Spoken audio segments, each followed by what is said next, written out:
Tonight, another wild day on Wall Street. The Dow with its largest point swing ever in one day, from 1,700 points down, then swinging up more than 2,500 points, and then back, ending the day down nearly 350 points. All of this driven by President Trump's tariffs and growing uncertainty about whether there could be any off-ramp. Investors and millions of nervous Americans over higher prices and shrinking 401ks, waiting to hear if President Trump would pause or rethink the strategy.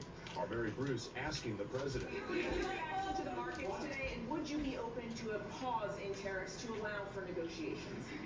Well, we're not looking at that. We have many countries that are coming to negotiate deals with us, and they're going to be fair deals. And so far, the White House only talking about Japan, engaged in any kind of active negotiation. The president posting on social media he spoke with Japan, and then brought it up in the Oval Office as progress. And I said, one thing, you're going to have to open up your country, because we sold no cars, like 0 cars in Japan. And they sold millions of cars into our country. But Japan is just one of many countries slapped with steep tariffs by the president. And tonight, President Trump appears to be willing to escalate this trade war with China. Trump hitting China with an additional 34% tariff. And then China retaliating with 34% tariffs of their own. President Trump tonight says China has until tomorrow. If China does not withdraw that tariff, the U.S. will increase tariffs on China by another 50%, bringing the tariffs on China effectively to more than 100%. The market hanging on the president's every word. This is a snapshot of the Dow since President Trump's inauguration, after dropping more than 15% since its record high, putting it into correction territory. Today, the Dow with dramatic swings when trading began dropping significantly, then sharply rising after a false post on social media gave investors hope that the president was considering a 90-day pause, only to sink again when the White House said the post was not true.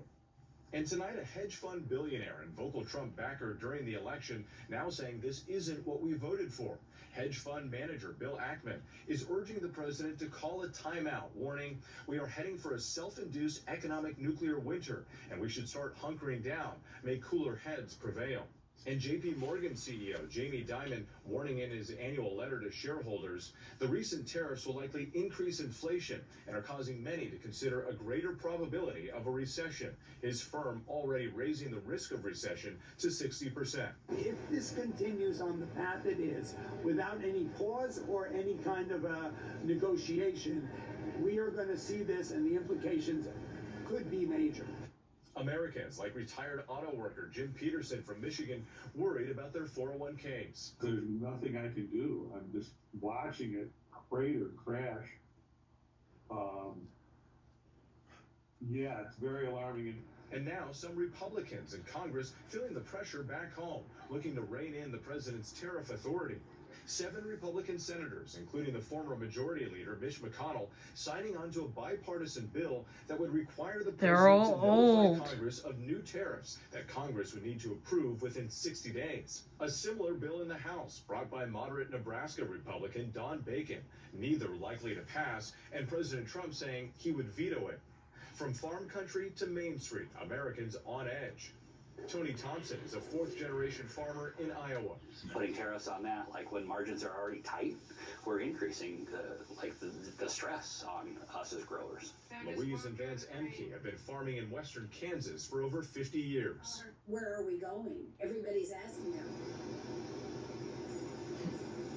And David, tonight the Treasury Secretary says that up to 70 countries have approached the Trump administration eager to discuss these tariffs, but says President Trump wants to achieve maximum negotiating leverage, and then he may be willing to talk. David. Wade Johnson leading us off from Wall Street again tonight. Whit, thank you. We turn